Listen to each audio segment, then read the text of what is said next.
সঞ্জীবনী মন্ত্ৰ প্ৰেম অভিলাষী শুক্লৰ কন্যা দেৱযানীৰ প্ৰস্তাৱতে সন্মতি নেওজনোৱাৰ হেতু দুয়োকে হাপিলে অতি নিষ্ঠুৰ নিৰ্মম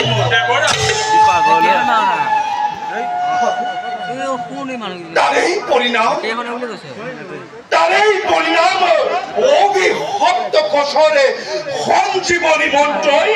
ঠাই পালে বিস্তৃতিৰ অতল গহ্বৰত নিষ্গুৰু কন্যা দানৱ ৰাজ বিষমৰ বাই কিন্তু সহজভাৱে নকৰে প্ৰত্যেক মুহূৰ্ততে আমি দেৱতা সমাজে সষ্টম হৈ থাকিব লাগিব তাৰ বাবে দেৱৰাজ নানিব সংশয় মনত দেৱতাৰ দুৰ্জয় শক্তিৰ আগত নোৱাৰে দৃষ্টিপাতৰ বাবে সন্মুখ হবল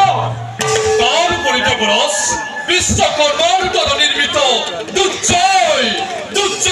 প্ৰাচীৰ ভেদ কৰাটো দানৱৰ বাবে নহব ইমান সহজ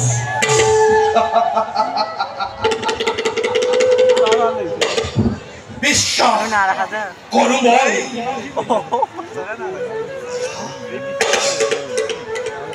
কিন্তু অতীতৰ সেই কথাবোৰে দুৰ্জয় ৰিপুৰ দৰে মনত মোৰ কিয় জানো আনি দিয়ে সন্দেহৰ ভাৱ দেৱৰাজ চিন্তা চাঞ্চল্যক নিদিব প্ৰশ্ৰয় দেৱৰাজ অধিপতি সামান্য কথাত যদি হয় ইমান চিন্তিত তেন্তে দেৱৰাজ কি বাকী থাকিবই দেৱ সমাজত তুমি ঠিক কথা কৈছা বৰুণ মই বিচলিত হলে নহব কাৰ্তিক আদেশ কৰে খুৰাপতি তুৰন্তে সজমৰে খুৰা বাহিৰেকে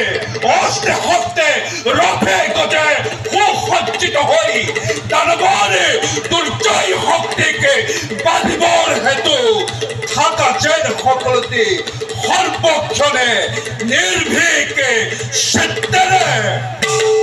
আজ্ঞাত বক্ষীৰে ধৰি তুৰন্তে কৰিম মই সকলো ব্যৱস্থা শক্তিৰ আগত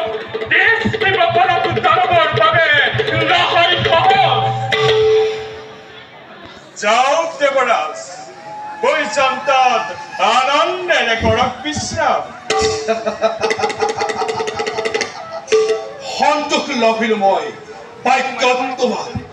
চোৱা ভগৱানে কৰ্তব্য সকলোতে অগ্ৰসৰে অমৰাৱতীৰ চৌদিশে অত্যাধিক গ্ৰহণেৰ